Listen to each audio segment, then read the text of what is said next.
Hi hello ನಮಸ್ತೆ ಸ್ನೇಹಿತರೆ. Welcome to online class. ಸ್ನೇಹಿತರೆ, ಈಗಾಗಲೇ ನಾವು ಹಿಂದಿನ ತರಗತಿಯಲ್ಲಿ ಏನನ್ನ ಮಾಡಿದೀವಿ ಅಂದ್ರೆ ಬೇರೆ ಬೇರೆ ರೀತಿಯಾದಂತಹ ಆಸ್ಪೆಕ್ಟ್ ಗಳನ್ನ ನೋಡಿದ್ವಿ. ಹಾಗೆ ಹಾಟ್ ಟಾಪಿಕ್ ಆದಂತಹ ಪ್ರತಿ ಪರೀಕ್ಷೆಗಳಲ್ಲೂ ಕೇಳಬಹುದಾದಂತಹ ಆಸ್ಪೆಕ್ಟ್ ಅನ್ನ ನೋಡಿದ್ವಿ. ಅದರಲ್ಲಿ ಯಾವ್ದ್ರಿ ಆರ್ಟಿಕಲ್. ಆರ್ಟಿಕಲ್ ಅಂದ್ರೆ ಏನು, ಅದರಲ್ಲಿ ಎಷ್ಟು ವಿಧಗಳು, ಯಾವ್ಯಾವುದನ್ನ ನಾವು ಎಲ್ಲೆಲ್ಲಿ ಯೂಸ್ ಮಾಡಬೇಕು, ಮತ್ತು ಆರ್ಟಿಕಲ್ ಅಲ್ಲಿ ಬರುವಂತಹ ಎರಡು ರೀತಿಯ ಆರ್ಟಿಕಲ್ಗಳು. ಅದರಲ್ಲಿ ಒಂದನೇದು ಡೆಫಿನೆಟ್, ಎರಡನೇದು ಇನ್ಡೆಫಿನೆಟ್ ಅಂತ ನೋಡಿದ್ವಿ. ಡೆಫಿನೆಟ್ ಅಲ್ಲಿ ಬರುವಂತ ದ ಆರ್ಟಿಕಲ್ ಎಲ್ಲೆಲ್ಲಿ ಯೂಸ್ ಆಗುತ್ತಾ, ಅದನ್ನ ಹೇಗೆ ಯೂಸ್ ಮಾಡ್ತೀವಿ, ಅದರ ಯೂಸಸ್ ಏನು ಅನ್ನೋದನ್ನ ಏನ್ ಮಾಡಿದೀವ್ರಿ, ನಾವು ನೋಡಿದೀವ್ರಿ. ಈಗ ಈ ಇಂದಿನ ತರಗತಿಯಲ್ಲಿ ನಾವು ಏನ್ ಮಾಡೋಣ್ರಿ, ಇನ್ನೊಂದು ಅದರದ ಮತ್ತೊಂದು ಟೈಪ್ಸ್ ಇದೆ ರೀ. The next second type is indefinite article. So you know the very well what is definite and definition of the definite article, the usage of the definite article. See here just some of that. The usage of a definite article, we are using in the unique things, where we are finding the unique things. That moment we are using the, then the use before the books, religious and graphics, and some name of the newspapers, musical instruments, public buildings, monuments, institution, and the superlatives, the using in the direction, great personality, and then rank and ordinals, and the use with designation, historical moments. So these all things we are using the, and we have seen these are also the ocean. See the ocean and streets, gulf, mountains. Yes, ocean, street, gulf, mountains, ranges, group of islands. These are we are these takes. These are takes. What's the is because of the definite. Yes, then few countries we are using the for the few countries, and the other things, the people of the families. See here, the Indians, the British, the Americans, the Russian. Okay, so ಈ ರೀತಿಯಾಗಿ ನಾವು ಏನ್ ನೋಡಿದಿವ್ರಿ, definite article ಅನ್ನ ಕುರಿತು ನೋಡಿದ್ವಿ. ಸ್ವವಿವರವಾಗಿ ತುಂಬಾ ಅದನ್ನ deep ಆಗಿ ನೋಡಿದೀವಿ ಸ್ನೇಹಿತರೆ. ದೆನ್ ನೆಕ್ಸ್ಟ್ ಬರುವಂತದ್ದು ಇನ್ನೊಂದು ಇದರದೇ ಕಾನ್ಸೆಪ್ಟ್, ಇನ್ನೊಂದು ಟೈಪ್ಸ್ ಯಾವ್ದ್ರಿ, ಇನ್ಡೆಫಿನೆಟ್ ಆರ್ಟಿಕಲ್ಸ್. ಇನ್ಡೆಫಿನೆಟ್ ಆರ್ಟಿಕಲ್ ಅಂದ್ರೆ ಏನ್ರಿ, ಅಲ್ಲಿ ಡೆಫಿನೆಟ್ ಅಲ್ಲಿ ಡೆಫಿನೆಟ್ ಆಗಿ ಇರುತ್ತಾ, indefinite ಅಲ್ಲಿ indefinite ಆಗಿರುತ್ತ. Means here is there is particular ಇರುತ್ತ, ಪ್ಲಸ್ ಸ್ಪೆಸಿಫಿಕ್ ಇರುತ್ತೆ ರೀ ಎಲ್ಲಿ ಡೆಫಿನೆಟ್ ಆರ್ಟಿಕಲ್ ಅಲ್ಲಿ. ಇಲ್ಲಿ ಅನ್ಸ್ಪೆಸಿಫಿಕ್ ಇರುತ್ತೆ, unspecific, unparticular, unparticular and unspecific. Yes, ಅಥವಾ not particular, not particular or not specific, not specific. ಇದನ್ನು ನೆಗೆಟಿವ್ ಸೆನ್ಸ್ ತೋರಿಸುತ್ತಾರೆ, ನಾಟ್ ಸ್ಪೆಸಿಫಿಕ್. ಈ ರೀತಿಯಾಗಿ ಹೇಳ್ಬಹುದು. ಅನ್ಪರ್ಟಿಕ್ಯುಲರ್ ಆರ್ ಅನ್ಸ್ಪೆಸಿಫಿಕ್ ಆದ್ರೂ ಹೇಳ್ಬಹುದು, ಅಥವಾ not particular or not specific ಅಂತಾನು ಕೂಡ ನಾವು ಏನ್ ಮಾಡಬಹುದ್ರಿ, ಹೇಳಬಹುದು. ಹಾಗಾದ್ರೆ ಈ indefinite ಅಂದ್ರೆ ಏನ್ರಿ? indefinite ಅನ್ನ ನಾವು ಸಹಜವಾಗಿ ಹೇಳ್ಬೇಕಂದ್ರೆ ಅನಿರ್ದಿಷ್ಟ ಅಂತ ಕರಿತೀವಿ. ಕನ್ನಡದಲ್ಲಿ ಏನಂತ ಕರಿತೀವ್ರಿ, ಅನಿರ್ದಿಷ್ಟ. ಆರ್ಟಿಕಲ್ ಅಂದ್ರೆ ನಿಮ್ಗೆ ಗೊತ್ತಿರುವ ಹಾಗೆ ವಿಧಿ ಅಥವಾ ಉಪಪದ ಅಥವಾ ಅನುಚ್ಛೇದ ಅಂತ ಕರಿತೀವಿ. ಎಸ್, ಸೊ ಅನುಚ್ಛೇದ ಅಂತ ಕರಿತೀವಿ. ಅದರಲ್ಲಿ ನಮಗೆ ಮುಖ್ಯವಾಗಿ ಬಳಸುವಂತ ಪದ ಯಾವ್ದು, ಉಪಪದ. ಎಲ್ಲಿ, ಈ ಇಂಗ್ಲಿಷ್ ಗ್ರಾಮರ್ ಅಲ್ಲಿ ನಾವು ಆರ್ಟಿಕಲ್ ಅಂದ್ರೆ ಏನಂತ ಕರಿತೀವ್ರಿ, ಉಪಪದ ಅಂತ ಕನ್ನಡದಲ್ಲಿ ಬಳಸಬಹುದು. ಓಕೆ, ಸೊ ಹಾಗಾದ್ರೆ indefinite ಅಲ್ಲಿ ಬರುವಂತಹ ಶಬ್ದಗಳು ಯಾವುವು ಅದನ್ನ ನಾವು ಮೇನ್ ಆಗಿ ತಿಳ್ಕೊಬೇಕ್ರಿ. ಏನ್ ತಿಳ್ಕೊಬೇಕ್ರಿ, indefinite ಅನಿರ್ದಿಷ್ಟ ಉಪಪದ, ಅಥವಾ ನಾಟ್ ಪರ್ಟಿಕ್ಯುಲರ್, ಅಥವಾ ನಾಟ್ ಸ್ಪೆಸಿಫಿಕ್ ಅಂತ ಏನು ನಾವು ವರ್ಡ್ಸ್ ಅನ್ನು ಬಳಸ್ತೀವೋ, ಸೆಂಟೆನ್ಸ್ ಅನ್ನು ಬಳಸ್ತೀವೋ, ಇದರಲ್ಲಿ ಯಾವ್ಯಾವುದು ಇದೆ ಅನ್ನೋದನ್ನ ನಾವು ನೋಡ್ಬೇಕು ಸ್ನೇಹಿತರೆ. ನೋಡ್ರಿ, ಮೊದಲನೆಯದು ಎ ಎ ಆನ್. ಈ ಎರಡು ಶಬ್ದಗಳು ಅಥವಾ ಈ ಎರಡು ಅಕ್ಷರಗಳು, letters are word, we are using in the indefinite article, where we are using this indefinite article. So see here, what is indefinite article? A and an article which doesn't refer to a particular person or thing. Particular person or thing is known as indefinite article. Yes, see here, ಅನಿರ್ದಿಷ್ಟ ಉಪಪದ ಎಂದರೆ ಏನು? ಅನಿರ್ದಿಷ್ಟ ಉಪಪದ ಎಂದರೆ ಈ ಉಪಪದವು ಯಾವುದೇ ನಿರ್ದಿಷ್ಟವಾದಂತಹ ವ್ಯಕ್ತಿ ಅಥವಾ ವಸ್ತುಗಳನ್ನ ಪ್ರತಿನಿಧಿಸದೆ ಅನಿರ್ದಿಷ್ಟವಾಗಿ ವಾಕ್ಯದಲ್ಲಿ ಬಳಕೆಯಾಗುತ್ತದೆ. ಏನಾಗುತ್ತದೆ? ಯಾವುದೇ ವ್ಯಕ್ತಿಗಳನ್ನ, ಯಾವುದೇ ವಸ್ತುಗಳನ್ನ ಇದು ಪ್ರತಿನಿಧಿಸುವುದಿಲ್ಲ. ಯಾವುದು ವಸ್ತು ಇರಲಿ ಬಿಡ್ಲಿ ಸಂಬಂಧಪಡಲಿ, ಎಲ್ಲಿ? ಇಂಡೆಫಿನೆಟ್ ಅಲ್ಲಿ. ಹೀಗಾಗಿ ಇದು ಏನಾಗಿದೆ? ಅನಿರ್ದಿಷ್ಟ ಉಪಪದ ಅಂತ ಕರಿತೀವಿ. ಆದ್ರೆ ಅಲ್ಲಿ ನಿರ್ದಿಷ್ಟ ಉಪಪದದಲ್ಲಿ ಏನಿರುತ್ತದೆ? ಅದು ಮುಖ್ಯವಾದ, ಪ್ರಮುಖವಾದಂತ ಅಥವಾ ಸ್ಪೆಸಿಫಿಕ್ ಅಂದ್ರೆ ನಿರ್ದಿಷ್ಟವಾದಂತ ವ್ಯಕ್ತಿ ವಸ್ತುವನ್ನು ಪ್ರತಿನಿಧಿಸುತ್ತದೆ. ಯಾವುದು? Definite article. ಈ ಡೆಫಿನೆಟ್ ಆರ್ಟಿಕಲ್ ಏನ್ ಬಳಸುತ್ತ? ನಿರ್ದಿಷ್ಟವಾದಂತಹ ವ್ಯಕ್ತಿ ಏನ್ರಿ? ನಿರ್ದಿಷ್ಟವಾದಂತಹ ವ್ಯಕ್ತಿ ಮತ್ತು ವಸ್ತುಗಳನ್ನ ಪ್ರತಿನಿಧಿಸುತ್ತ, ವಸ್ತುಗಳನ್ನು ಪ್ರತಿನಿಧಿಸುತ್ತದೆ. ಹೌದ್ರಿ? ಆದ್ರೆ ಇಲ್ಲಿ ಏನಾಗುತ್ತರಿ? ಅನಿರ್ದಿಷ್ಟ ಇಂಡೆಫಿನಿಟ್ ಆರ್ಟಿಕಲ್ ಏನಾಗೈತ್ರಿ? ಇದ ಪ್ರತಿನಿಧಿಸೋದಿಲ್ಲ. ಇದು ಏನಾಗೋದಿಲ್ರಿ? ಪ್ರತಿನಿಧಿಸೋದಿಲ್ಲ. ಯಾಕಂದ್ರೆ ಇಲ್ಲಿ ಯಾವುದೇ ರೀತಿಯಾದಂತಹ ನಿರ್ದಿಷ್ಟ ವ್ಯಕ್ತಿಗಳನ್ನು ಕುರಿತು ಹೇಳೋದಿಲ್ಲ ನಾವು. ಅದನ್ನ ಇಂಡೆಫಿನಿಟ್ ಆರ್ಟಿಕಲ್ ಅಂತ ಕರಿತೀವಿ. ನೋಡ್ರಿ ಮತ್ತೊಮ್ಮೆ, A on article, A on ಈ ಎರಡು ಆರ್ಟಿಕಲ್ಗಳು ವಿಚ್ ಡಸಂಟ್ ರೆಫರ್, ಇದು ಯಾವುದೇ ರೀತಿಯಾದಂತಹ ನಿರ್ದಿಷ್ಟವಾದಂತಹ ವ್ಯಕ್ತಿ ಮತ್ತು ವಸ್ತು ಅಥವಾ ಸ್ಥಳಗಳನ್ನು ಕುರಿತು ಏನ್ ಮಾಡೋದಿಲ್ಲ? ಪ್ರತಿನಿಧಿಸೋದಿಲ್ಲ. ಬಟ್ ಕ್ಲಿಯರ್ ಆಗಿದೆ ಅಂತ ಭಾವಿಸ್ತೀನಿ. ಎಸ್, ಹಾಗಾದ್ರೆ ಇದಕ್ಕೆ ಸಂಬಂಧಪಟ್ಟಂತಹ ಉದಾಹರಣೆಗಳನ್ನು ನೋಡೋದಾದ್ರೆ ನೋಡ್ರಿ, ಇದನ್ನ ಸಂಬಂಧಪಟ್ಟಂತಹ ಉದಾಹರಣೆಗಳನ್ನು ನೋಡೋಣ. ಈಗ ಸಂಬಂಧಪಟ್ಟಂತಹ ಉದಾಹರಣೆಗಳು ಯಾವ ರೀತಿಯಾಗಿ ನೋಡಬಹುದು ಅಂದ್ರೆ ನೋಡ್ರಿ, ಎ ಮತ್ತು ಯಾನ್. ಎ ಮತ್ತು ಯಾನ್ ಇರುವಂತಹ ಡಿಫರೆನ್ಸ್ ಏನ್ ಅನ್ನೋದನ್ನ ಮೊದಲು ನೋಡ್ಕೋಬೇಕ್ರಿ ನಾವು. ಎ ಅಂದ್ರೆ ಏನ್ರಿ? ಇದನ್ನ ನಾವು ಏನು ಅಂತ ಕರಿಬಹುದ್ರಿ? ಅನು ಅಂತ ಕರಿಬಹುದು, ಅಥವಾ ಎ ಅಂತಾನು ಕರಿಬಹುದು, ಮತ್ತೆ ಸಮ್ ಟೈಮ್ ಆ ಅಂತಾನು ಕರಿಬಹುದು, ಎ ಅಂತಾನು ಕರಿಬಹುದು. ಎ, ಆ, ಎ ಈ ರೀತಿಯಾಗಿ ನಾವು ಬೇರೆ ಬೇರೆ ಪ್ರೊನೌನ್ಸ್ ಅನ್ನು ಮಾಡಬಹುದು. ಅಂದ್ರೂ ತಪ್ಪಲ್ಲ, ಎ ಅಂದ್ರೂ ತಪ್ಪಲ್ಲ, ಎ ಅಂದ್ರೂ ತಪ್ಪಲ್ಲ. ಹಾಗಾದ್ರೆ ಇದರ ಮೌಲ್ಯವನ್ನು ನೋಡ್ಬೇಕ್ರಿ ನಾವು. ಮೊಟ್ಟ ಮೊದಲನೇದಾಗಿ ಅಂದ್ರೆ ಏನು? ಇದು ಏನ್ ಪ್ರತಿನಿಧಿಸುತ್ತದೆ? ವಾಟ್ ಇಟ್ ರಿಪ್ರೆಸೆಂಟ್, ಇದು ಏನನ್ನ ಪ್ರತಿನಿಧಿಸುತ್ತದೆ? ಇದನ್ನು ನೋಡ್ಬೇಕು ನಾವು. ಹೌದಾ? ಅಥವಾ ಇದರ ಬೆಲೆ ಏನಿರಬಹುದು, ವ್ಯಾಲ್ಯೂ ಏನಿರಬಹುದು, ಇದಕ್ಕೆ ನಾವು ಯಾವ್ದಕ್ಕೆ ಬೆಲೆ ಕೊಡ್ತೀವಿ, ಇದು ವಿಶಿಷ್ಟತೆ ಏಕಿದೆ ಅಂತ ನಾವು ಏನಾದ್ರೂ ಪ್ರಶ್ನೆಯನ್ನು ನೋಡಿದ್ರೆ, ಅಂದ್ರೆ ಅಂದ್ರೆ ಏನ್ರಿ? ಇದರ ಮೌಲ್ಯ ಒಂದ್ರಿ, ಇದರ ಬೆಲೆ ಒಂದು. ಎಷ್ಟ್ರಿ? ಅನ ಬೆಲೆ ಒಂದು. ಅಥವಾ ಎ ಅಂತ ಏನ್ ಕರಿತೀವೋ ಇದರ ಬೆಲೆ ಏನ್ರಿ? ಒಂದಿರುತ್ತ. ಹಾಗಾದ್ರೆ ಇದು ಒಂದಂದ್ರೆ ಇದು ಒಂದು ವ್ಯಕ್ತಿಯನ್ನ ಅಥವಾ ಒಂದು ವಸ್ತುವನ್ನ ಅಥವಾ ಒಂದು ಸ್ಥಳವನ್ನು ಮಾತ್ರ ರಿಪ್ರೆಸೆಂಟ್ ಆಗುತ್ತ. ಮಲ್ಟಿಪಲ್ ಫ್ಲೂರಲ್ ಫಾರ್ಮ್ ಅಲ್ಲಿ ಯಾವುದನ್ನು ರಿಪ್ರೆಸೆಂಟ್ ಮಾಡೋದಿಲ್ಲ. ಇದು ಕೇವಲ ಸಿಂಗ್ಯುಲರ್ ಫಾರ್ಮ್ ಅನ್ನ ತೆಗೆದುಕೊಳ್ಳುತ್ತಾ. ಯಾವ ಫಾರ್ಮ್ ಅನ್ನು ತೆಗೆದುಕೊಳ್ಳುತ್ತಾರೆ? Singular, not plural, not plural.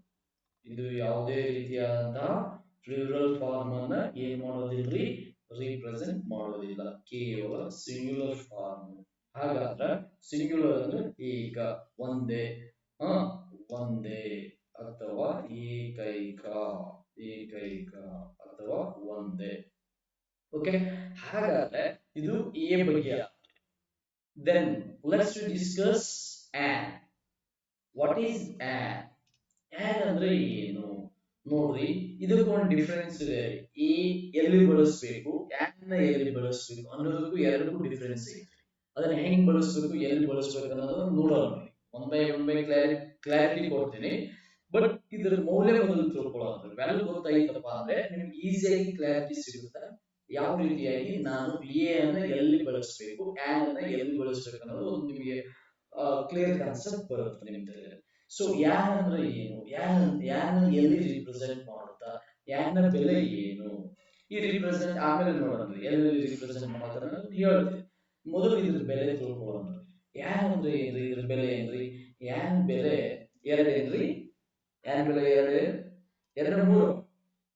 S ಎಷ್ಟು? ಎರಡ್ರಿ? ಇಲ್ಲ, ಎರಡು ಅಲ್ಲ ಮೂರು ಅಲ್ರಿ. ಯಾನ್ ಬೆಲೆ ಎಷ್ಟು? ಯಾನ್ ಬೆಲೆನೂ ಕೂಡ ಒಂದೇ. ಸರ್ ಮತ್ತಲ್ಲಿ ಐತ್ರಿ, ಐದಿದ್ದಕ್ಕ ನೀವು ಒಂದ್ ಹೇಳಿದ್ರಿ, ಓಕೆ ನಾವು ಅಗ್ರಿ ಆದ್ವಿ. ಅದ್ರ ಬೆಲೆ ಒಂದಂತ ಹೇಳಿದ್ರಿ, ಓಕೆ ಅಗ್ರಿ ಆದ್ರಿ. ಇಲ್ಲಿ ಎರಡು ಅಕ್ಷರ ಐತ್ರಿ, ಎ ಯಾನು, ಇದು ಎರಡಕ್ಕೆ ಎರಡು ಆಗೋದಿಲ್ಲ, ಒಂದಂತ ಎರಡಕ್ಕೆ ಹೇಳ್ತೀರಿ ಅಂತ ನಿಮ್ಮಲ್ಲಿ ಏನಾದ್ರೂ ಪ್ರಶ್ನೆ ಬಂದ್ರೆ ಸ್ನೇಹಿತರೆ, ಈ ಯಾನ್ ಎಲ್ಲಿ ರಿಪ್ರೆಸೆಂಟ್ ಮಾಡುತ್ತದೆ ಅಂದ್ರೆ ಒಂದು ವ್ಯಕ್ತಿ ಅಥವಾ ಒಂದು ಸ್ಥಳ. ಆದ್ರೆ ನಿರ್ದಿಷ್ಟವಾದಂತ ಅಲ್ಲ, ಅನಿರ್ದಿಷ್ಟವಾಗಿರೋ ಒಂದು ವ್ಯಕ್ತಿ ಅಥವಾ ಒಂದು ಸ್ಥಳವನ್ನ ಕುರಿತು ಏನ್ ಮಾಡುತ್ತೀರಿ, ರಿಪ್ರೆಸೆಂಟ್ ಮಾಡುತ್ತಾ. ಸೊ ದಿಸ್ ಈಸ್ ಎ ಮತ್ತು ಆನ್ ನಡುವೆ ಇರುವಂತ ಒಂದು ವ್ಯತ್ಯಾಸ. ಹಾಗಾದ್ರೆ ಈಗ ನೋಡ್ರಿ, ಇದಕ್ಕೆ ಸಂಬಂಧಪಟ್ಟಂತ ಈಗ ಎ ಮತ್ತು ಆನ್ ಅನ್ನು ನಾವು ಎಲ್ಲೆಲ್ಲಿ ಬಳಸ್ತೀವಿ, ಇದು ಏನನ್ನ ಪ್ರತಿನಿಧಿಸುತ್ತೆ ಅನ್ನೋದನ್ನ ನೋಡೋದಾದ್ರೆ ಈಗ ನೋಡ್ರಿ ಬರ್ರಿ, ನೆಕ್ಸ್ಟ್ ಕಾನ್ಸೆಪ್ಟ್ ಬರ್ರಿ. The uses of indefinite article. Uses of indefinite article ಅಥವಾ ಇದನ್ನ ಇನ್ನೊಂದು ರೀತಿಯಾಗಿ ಹೇಳೋದಾದ್ರೆ usage of indefinite article. indefinite article ಏನಂತ ಕರಿಬಹುದ್ರಿ? ಯೂಸಸ್ ಆಫ್ indefinite article ಅಂತಾನೂ ಕರಿಬಹುದು, ಅಥವಾ ಯೂಸೇಜ್ ಆಫ್ indefinite article ಅಂತಾನೂ ಕೂಡ ನಾವು ಏನ್ ಮಾಡಬಹುದ್ರಿ, ಕರಿಬಹುದು. ಹಾಗಾದ್ರೆ ನಾವು ಈ ಇಂಡೆಫಿನೆಟ್ ಅಂದ್ರೆ ಯೂಸೇಜ್ ಆಫ್ indefinite article ಅಲ್ಲಿ ಮೊದಲನೇದು ಯಾವ್ದಪ್ಪ ಅಂದ್ರೆ usage of a. Usage of a ಏನ ಎಲ್ಲಿ ಬಳಸ್ತೀವಿ ಅನ್ನೋದಕ್ಕೆ ಕೆಲವು ಉದಾಹರಣೆಗಳೊಂದಿಗೆ ನಾವು ಏನ್ ಮಾಡೋಣ್ರಿ, ತಿಳ್ಕೊಳ್ಳೋಣ್ರಿ. Yes, okay. ನೋಡ್ರಿ, used, is used ಅಥವಾ used before, used before a word beginning with consonant sound. consonant sound ನೋಡ್ರಿ, ಇಲ್ಲೊಂದು ಕ್ಲಾರಿಫಿಕೇಶನ್ ಇದೆ ಸ್ನೇಹಿತರೆ, ಪ್ಲೀಸ್ ದಯವಿಟ್ಟು ಇದನ್ನ ಅರ್ಥ ಮಾಡ್ಕೋಬೇಕು ನೀವು. ಅನ ಏನ ಎಲ್ಲಿ ಬಳಸ್ತಾ ಇದೀವಿ ನಾವು? Consonant sound. ಯಾವ ಶಬ್ದವು ವ್ಯಂಜನದಿಂದ ಪ್ರಾರಂಭವಾಗುತ್ತದೆಯೋ ಆ ಶಬ್ದದಲ್ಲಿ ನಾವು ಏನ್ ಬಳಸ್ತಾ ಇದ್ದೀವ್ರಿ? ಅನ ಬಳಸ್ತಾ ಇದ್ದೀವಿ. R A. ಈ ಎ ಇದೆ ಅಲ್ಲ, ಇದನ್ನ ಎಲ್ಲಿ ಬಳಸ್ತಾ ಇದ್ದೀವ್ರಿ?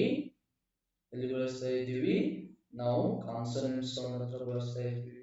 This is first hints. ಇದನ್ನು ನಾವು ಹಿಂಟ್ಸ್ ಅಂತಾನು ಕರಿಬಹುದು, ಅಥವಾ ಸಜೆಷನ್ ರೀ.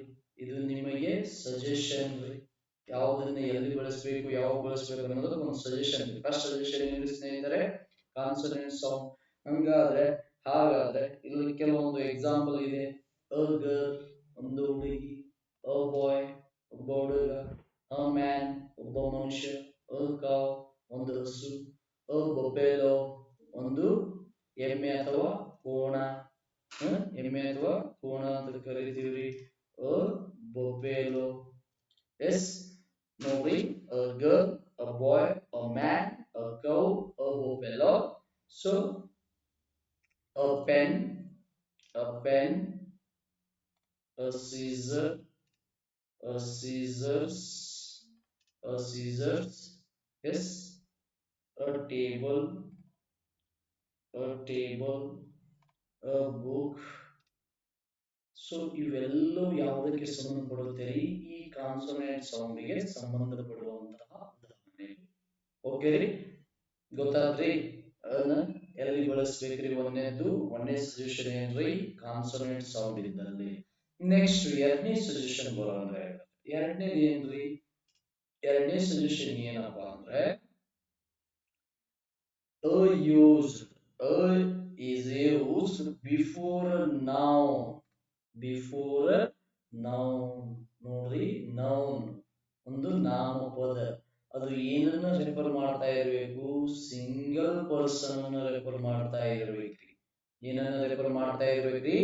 ಒಂದೇ ಒಂದು ವ್ಯಕ್ತಿಯನ್ನ ರಿಪ್ರೆಸೆಂಟ್ ಮಾಡ್ತಾ ಇರಬೇಕು ಅಥವಾ ರೆಫರ್ ಮಾಡ್ತಾ ಇರಬೇಕು. ಅಥವಾ ಒಂದು ವಸ್ತು, ಇದು ಒಂದು ವಸ್ತು ರೀ, ಹೌದ್ರಿ? ನಾನೊಬ್ಬ ವ್ಯಕ್ತಿ, ನಾವೊಬ್ಬ ವ್ಯಕ್ತಿಯನ್ನ ರಿಪ್ರೆಸೆಂಟ್ ಮಾಡೋದೇ ರೀ.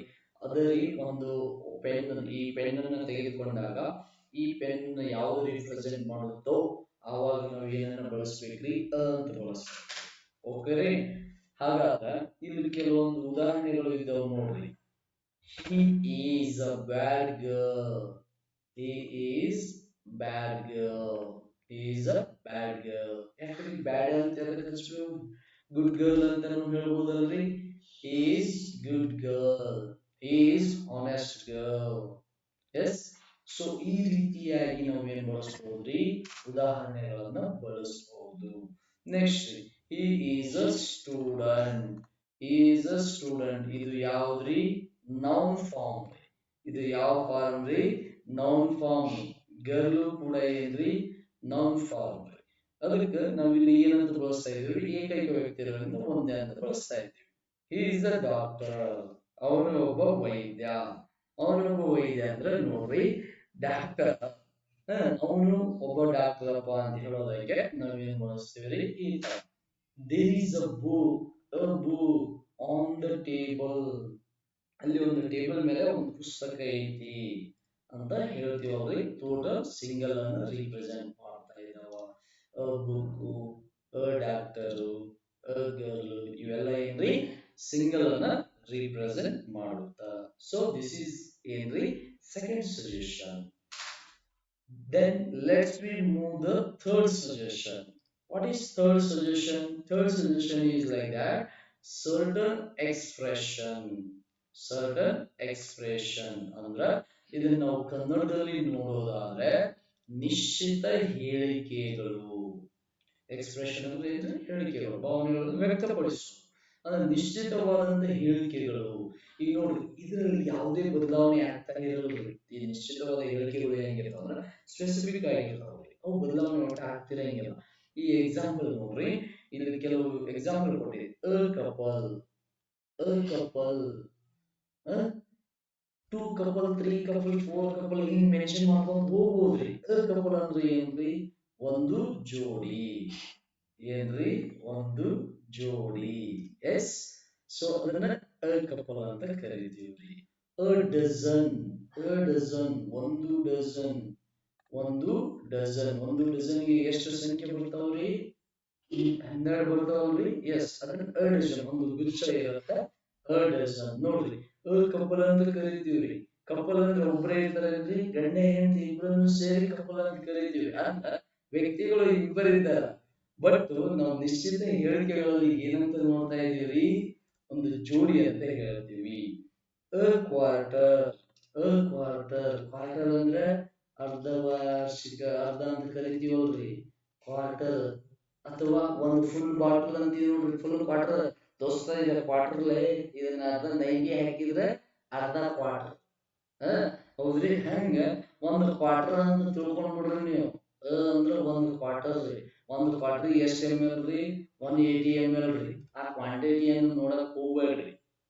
ಎಸ್. ನೆಕ್ಸ್ಟ್ ನೋಡ್ರಿ, half dozen. Half dozen, half dozen ಅಂದ್ರೆ ಅರ್ಧ. ಅ ಥೌಸಂಡ್, ಅ ಥೌಸಂಡ್, ಒಂದು ಸಾವಿರ. ಅ ಹಂಡ್ರೆಡ್, ಒಂದು ನೂರು. ಅ ಮಿಲಿಯನ್ ಡಾಲರ್. ಸೊ ಈ ರೀತಿಯಾಗಿ ಏನ್ ಮಾಡಬಹುದ್ರಿ? ಬೇರೆ ಬೇರೆ ಉದಾಹರಣೆಗಳನ್ನ ನಾವು ಹೇಳ್ಬಹುದು. A hundred, a thousand, a million dollar, a half dozen, a couple. Yes. So ಇದನ್ನ ಸರ್ಟನ್ ಎಕ್ಸ್ಪ್ರೆಷನ್ ಅಂತ ಕರಿತೀವಿ. ನೆಕ್ಸ್ಟ್ ನೋಡ್ರಿ, ನಾಲ್ಕನೇ ಸಜೆಷನ್ ನಿಮ್ಗೆ ಏನಪ್ಪಾ ಅಂದ್ರೆ used in the sense of one.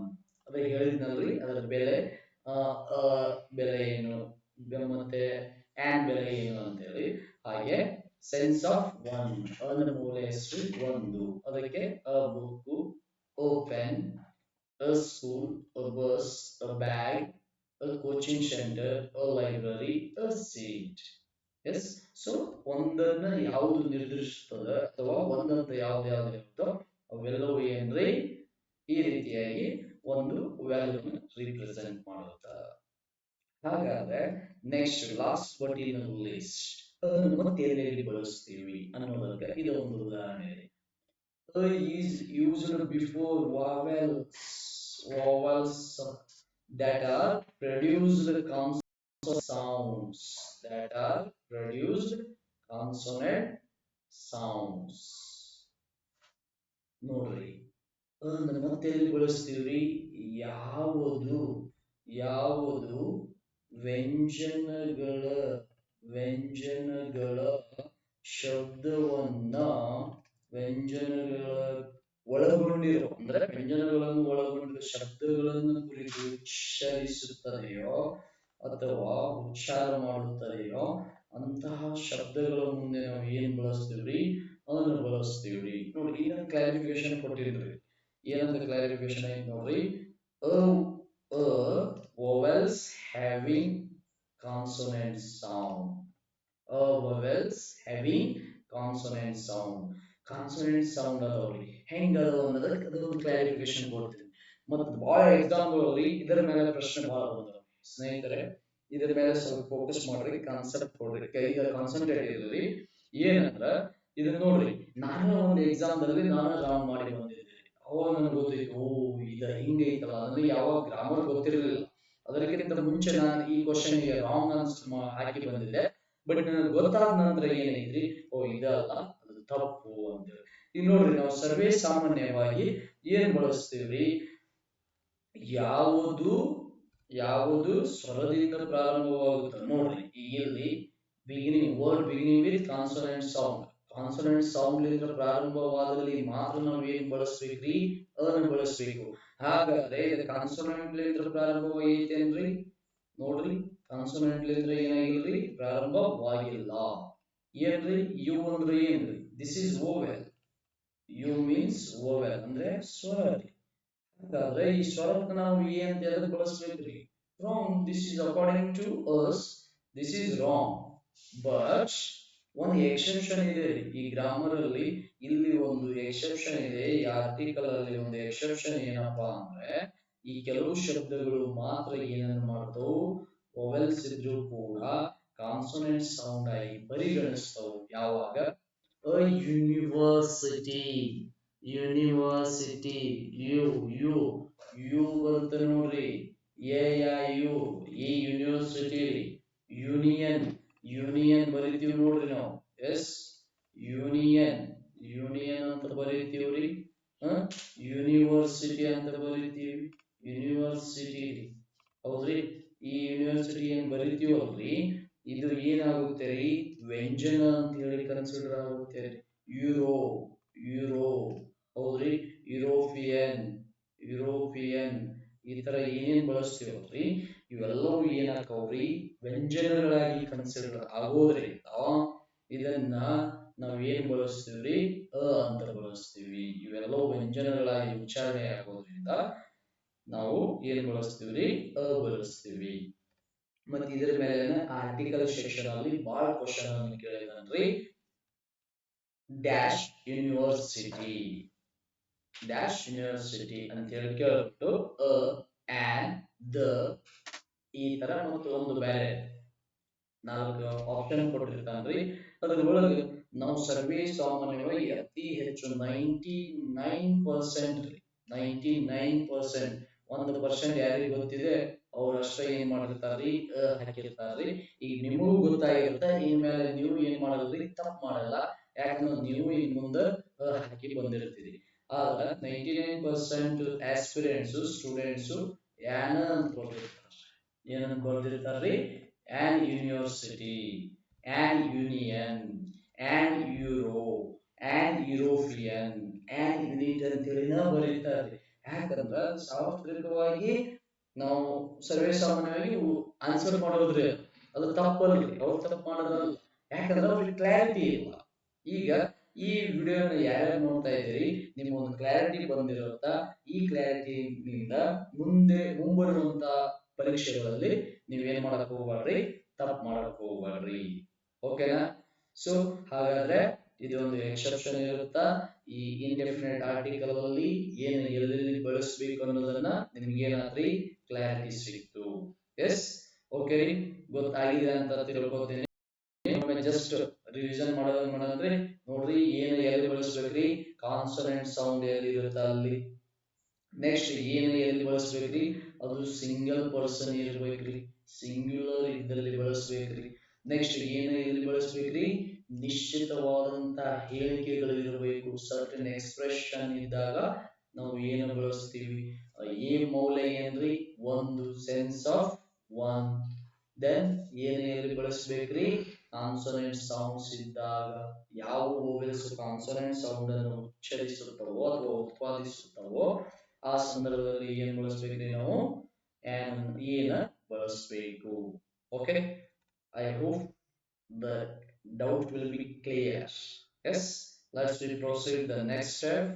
Next ಮುಂದೆ ಹೋಗನ್ರಿ. ಬರ್ರಿ ಹಿಂಗಾದ್ರ ಮುಂದೆ ಮುಂದೆ ಬರನ್ರಿ. ಎಸ್, ನೆಕ್ಸ್ಟ್ ಇದು ಇಂಡೆಫಿನೆಟ್ ಆರ್ಟಿಕಲ್ ಇನ್ನೊಂದು ಇಂಪಾರ್ಟೆಂಟ್ ಇರುವಂತದ್ದು ಯಾವ್ದ್ರಿ, ಆನ್ ರೀ. ಈ ಆನ್ ಅನ್ನ ನಾವು ಎಲ್ಲಿ ಬಳಸ್ತೀವಿ ನೋಡ್ರಿ, ಈ ಆನ್ ಅನ್ನ ಎಲ್ಲಿ ಬಳಸ್ತೀವಿ. ಓಕೆ, ಹಾಗಾದ್ರೆ ಈಗ ಏನು ಎಲ್ಲೆಲ್ಲಿ ಬಳಸ್ಬೇಕು ಅನ್ನೋದು ಗೊತ್ತಾಯ್ತು. ಒಂದು ಕಾನ್ಸನೆಂಟ್, ಒಂದು ಸಿಂಗಲ್ ಇದ್ದಾಗ, ಒಂದು ಒಂದೇ ಸೆನ್ಸ್ ಇದ್ದಾಗ, ಒಂದೇ ಮೌಲ್ಯ ಇದ್ದಾಗ, ಮತ್ತು ಇನ್ನೊಂದು ವಾವೆಲ್ಸ್ ಇದ್ದಾಗ. ಎಸ್, ಹಾಗಾದ್ರೆ ಯಾರನ್ನ ಎಲ್ಲಿ ಬಳಸ್ಬೇಕ್ರಿ ನೋಡ್ರಿ. ಇಲ್ಲಿ ಸಜೆಷನ್ ಎಷ್ಟು ಇದಾವ್ರಿ, ಎರಡೇ ಸಜೆಷನ್, ಏನ್ ಮಾಡಿಲ್ಲ. ಸಜೆಷನ್ ಎಷ್ಟು ಇದಾವ್ರಿ, ಎರಡೇ ಇದಾವ್ರಿ. ಅಲ್ಲಿ ಏನು ಜಾಸ್ತಿ ಇದ್ದು ಇದಕ್ಕೆ ಸಜೆಷನ್ ಕಡಿಮೆ. Yes, let's see here. First suggestion is an, used before a word beginning with vowel sound. An, used before a word beginning with vowel sound. A, used before. A, used before consonant sound. Which sound? Consonant sound. Yes. So and used before vowel sound. Clarity ಇರಲಿ. ಅನ್ನ consonant sound ಬಳಸ್ತೀವಿ, ಅನ್ನ sound ಬಳಸ್ತೀವಿ. ಹಾಗಾದ್ರೆ vowel ಇಂದ ಪ್ರಾರಂಭವಾಗುವಂತಹ ಶಬ್ದಗಳು ಯಾವ ನೋಡ್ರಿ, an hours, an hour, an apple, an apple, an umbrella, an umbrella. ಸರ ಇಲ್ಲಿ ಅಂಬ್ರೆಲಾ ಐತಲ್ರಿ, ಅಂಬ್ರೆಲಾ ಐತಿ. ನೀವು ಅಲ್ಲಿ ನೋಡಿದ್ರೆ ಅಲ್ಲೇನು ಯು ಇತ್ತು, ಯೂನಿವರ್ಸಿಟಿ ಇತ್ತು, ಯುರೋಪ್ ಇತ್ತು, ಯೂನಿಯನ್ ಇತ್ರಿ, ಹೌದ್ರಿ. ಆದ್ರ ಅಲ್ಲಿ ಅನ್ ಬಳಸಿದ್ರಿ, ಇಲ್ಲೇನು ಯು ಐತಿ, ನೀವ್ ಯಾಕೆ ಆನ್ ಬಳಸಕ್ ಕುಂತೀರಿ, ಹೌದ್ರಿ. ಇದು ಸಹಜವಾಗಿ ಬರುವಂತ ಪ್ರಶ್ನೆ ರೀ. ನೋಡ್ರಿ, ಅಂಬ್ರೆಲಾ, ಅಂಬ್ರೆಲಾ ಬರದ್ ನೋಡು ಒಮ್ಮೆ, ಅಂಬ್ರೆಲಾ, ಹೌದಾ. ಅಂಬ್ರೆಲಾ ಅರಿ, ಅದು ಯು ಅಲ್ಲ, ಯು ಅಲ್ಲ, ಆಗಿ ಪ್ರನೌನ್ಸ್ ಆಗುತ್ತಾ. ಹೀಗಾಗಿ ಆನ್ ಅಂಬ್ರೆಲಾ ಅಂತ ಕರಿತೀವಿ.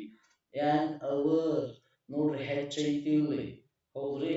ಹೆಚ್ಚ ಹೆಚ್ಚ ಏನ್ ಹೌದ್ರಿ, ಇದು ಕಾನ್ಸೋನೆಂಟ್, ಹೌದ್ರಿ, ಕಾನ್ಸೋನೆಂಟ್.